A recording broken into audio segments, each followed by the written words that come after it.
नमस्ते friends, आज आपण नवरात्राच्या उपवासासाठी खूपच सोप्या पद्धतीने मिनी ढोकळा बनवतोय। आजचा हा ढोकळा आपण शेंगदाण्यांपासून बनवणार आहोत, ज्यातून आपल्याला भरपूर असं प्रोटीन मिळणार आहे। पौष्टिक या पद्धतीने आपण हा ढोकळा बनवतोय, त्यामुळे तुम्हाला ही रेसिपी नक्कीच आवडणार आहे। सोबतच खाण्यासाठी आपण चटपटीत अशी चटणीही बनवणार आहोत उपवासाची। जाळीदार आणि मऊ लुसलुशीत असा हा ढोकळा बनवून तयार होतो। दिवसभर अजिबात कडक वगैरे होत नाही, असाच्या असाच मऊ लुसलुशीत राहतो। माझ्या सर्वच रेसिपीज तुम्हाला जर का आवडत असतील तर चॅनेलला जरूर सबस्क्राइब करा। चला तर मग फ्रेंड्स, पटकन वेळ न घालवता रेसिपीला सुरुवात करूयात। उपवासाचा मिनी ढोकळा बनवण्यासाठी इथे आपल्याला अर्धी वाटी भगर लागणार आहे। या भगरीला बऱ्याच भागामध्ये वरई असेही म्हणतात। त्यानंतर आपल्याला त्याच वाटीने मोजून इथे अर्धी वाटी साबुदाणे लागणार आहेत। पुन्हा त्याच वाटीने मोजून आपल्याला इथे अर्धी वाटी शेंगदाणे घ्यायचे आहेत। सर्व साहित्य कुठल्याही पद्धतीच्या एकाच वाटीने मोजून घ्या, म्हणजे अंदाज चुकणार नाही। आता यामध्ये भरपूर असं पाणी घालून आपल्याला हे सर्व साहित्य अगदी व्यवस्थित धुवून घ्यायचं आहे। शेंगदाणे बाजारातून आणल्यानंतर मी एकाच वेळेला भाजून ठेवते, त्यामुळे इथे हे शेंगदाणे भाजलेले दिसत आहेत। तुम्ही शेंगदाणे घेताना ते भाजलेले नसतील तरीही चालणार आहे। सर्व साहित्य एकदा धुवून घेतल्यानंतर पूर्णपणे हे पाण्यामध्ये बुडेल आणि थोडंसं वरती पाणी राहील इतपत आपल्याला यामध्ये पाणी घालायचं आहे आणि 2 तासांकरिता आपल्याला हे सर्व साहित्य अगदी भिजत घालून घ्यायचं आहे।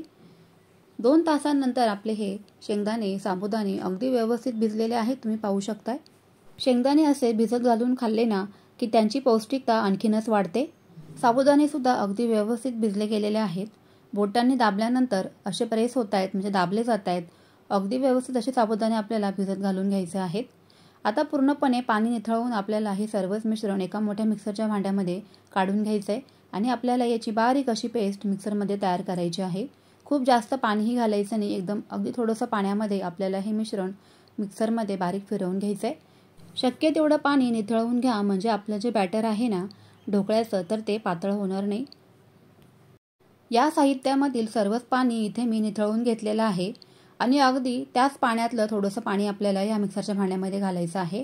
पहिलं पाणी जे आपण भिजत घातलेलं आहे ते फेकून द्यायचं नाही। थोडंसं पाण्यामध्ये आपल्याला हे असं मिश्रण तयार करून घ्यायचं आहे। तुम्ही इथे थिकनेस पाहू शकताय बॅटरचं, अगदी आपल्याला पातळ खूप जास्त बनवायचं नाही। इथे मिक्सरच्या भांड्यामध्ये थोडंसं पीठ राहिलं होतं, तर त्यामध्ये थोडं मी पाणी घालून बॅटर असं काढून घेतलेलं आहे। 1 चमचा आपल्याला यामध्ये सायट्रिक ॲसिड घालायचं आहे, यालाच लिंबू सत्व असेही म्हणतात। त्यानंतर थोडं चवीपुरतं यामध्ये मीठ घालायचं आहे। तेल घालायचं आहे 3 चमचे आपल्याला। सायट्रिक ॲसिड जर का तुमच्याकडे उपलब्ध नसेल किंवा लिंबू सत्व अवेलेबल नसेल तर तुम्ही त्याऐवजी तुमच्याकडे जर का दही उपलब्ध असेल तर तुम्ही यामध्ये 3 ते 4 चमचे दही सुद्धा घालू शकता, म्हणजे ढोकळा चवीला अतिशय छान बनून तयार होतो। किंवा मग तुम्ही लिंबू देखील घालू शकता।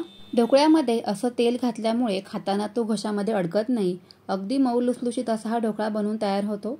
त्यामुळे तेल घालणं अगदी आवश्यक आहे। तेल घातल्यानंतर आपल्याला हे बॅटर अगदी व्यवस्थित मिक्स करून घ्यायचं आहे।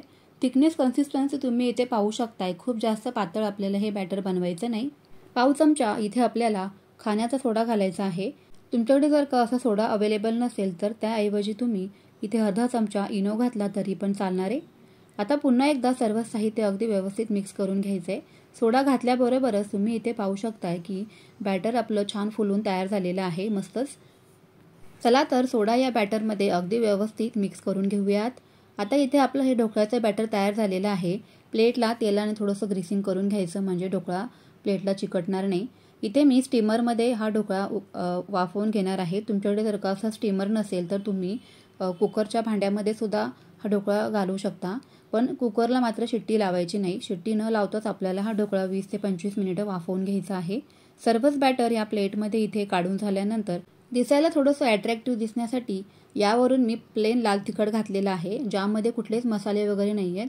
अगदी प्लेन लाल तिखट, फक्त मिरच्या आहेत या, आणि त्यांची मी पावडर बनवून ठेवलेली आहे। चमच्याने असं मिक्स करून घ्यायचं, म्हणजे ते दिसायलाही खूप छान दिसतं। आता ही प्लेट लगेचच स्टीमरमध्ये घालून घेऊयात। इथे माझं शूट करत असताना कॅमेरा कधी खाली गेला ते माझ्याही लक्षात आलं नाही। रेसिपी शूट करत असताना अशा गमती जमती या होतच असतात। असो तर ह्या स्टीमरमध्ये आपल्याला प्लेट ठेवून घ्यायची आहे आणि अगदी 20 मिनिटं आपल्याला हा ढोकळा वाफवून घ्यायचा आहे। ढोकळा छान वाफला गेलेला आहे, तुम्ही पाहू शकताय। जाळीदार असा ढोकळा बनवून तयार झालेला आहे। चला तर लगेचच इथे चटणी बनवून घेऊया उपवासाची। इथे मी खोबरं घेतलेलं आहे सुकं, तुमच्याकडे जर का ओलं खोबरं अवेलेबल असेल तरीही चालेल। मिरच्या घालायच्या आहेत आणि भरपूर कोथिंबीर घालायची आहे। नवरात्राच्या उपवासामध्ये बरेच जण कोथिंबीर आवर्जून खातात। तुम्ही जर का खात नसाल तर नाही घातली तरीही चालेल। मीठ घालायचं आहे चवीपुरतं आणि हे सर्व थोडंसं पाणी घालून अगदी याची बारीक अशी पेस्ट तयार करून घ्यायची आहे चटणीची। चवीला तर अप्रतिमच लागते ही चटणी। तुम्ही एकदा नक्की या पद्धतीने उपवासाची चटणी बनवून बघा। कोथिंबीर घातल्यामुळे चटणीला रंग तर पहा काय मस्त असं आलेला आहे। उपवासाची चटणी तर बनवून तयार झालेली आहे। चला तर लगेचच इथे प्लेट तयार करायला घेऊयात। ढोकळा सुद्धा आपला अगदी व्यवस्थित थंड झालेला आहे। कडा त्याच्या लूज करून घ्यायच्या म्हणजे आपल्याला तो डिमोल्ड करायला अगदी सोपं होऊन जाईल। हव्या त्या आकारामध्ये तुम्ही हा ढोकळा कट करून घेऊ शकता। तुम्हाला जर का चौकोनी आकार आवडत असेल तर तुम्ही चौकोनी आकारामध्ये कट करू शकता किंवा मग ट्रायंगल शेपमध्ये आवडत असेल तर तसाही कट करून घेतला तरी पण चालणार आहे तुमच्या आवडीनुसार। तुम्ही सुद्धा या पद्धतीने उपवासाचा ढोकळा नक्की तयार करून पहा। घरातल्या सर्वच मंडळींना नक्की आवडेल याची मी तुम्हाला खात्री देते। अशा पद्धतीने इथे आपला हा ढोकळा कट करून झालेला आहे अगदी व्यवस्थित। कलथ्याच्या मदतीने आपल्याला हे ढोकळा सेपरेट करून घ्यायचा आहे। तुम्ही इथे पाहू शकता अजिबात खाली प्लेटला चिकटला वगैरे नाहीये। मस्त असा हा ढोकळा बनवून तयार झालेला आहे। याला आपण मिनी ढोकळा असेही म्हणू शकतो। मऊ लुसलुशीत आणि जाळीदार ढोकळा तुम्हालाही नक्कीच आवडणारी रेसिपी, त्यामुळे व्हिडिओला एक लाईक नक्की करा। रेसिपी आवडत असतील तर चॅनलला जरूर सबस्क्राईब करा। त्याचसोबत तुमच्या फ्रेंड्स आणि फॅमिलीसोबत जास्तीत जास्त रेसिपी शेअर नक्की करा, म्हणजे त्यांनाही असे छान छान रेसिपी बनवता येतील। चला तर मग फ्रेंड्स पुन्हा भेटूयाच अशाच छानशा एका नवीन रेसिपीसोबत। तोपर्यंत नवरात्राच्या तुम्हा सर्वांना खूप खूप खूप साऱ्या शुभेच्छा। पुन्हा भेटूयाच, तोपर्यंत बाय बाय।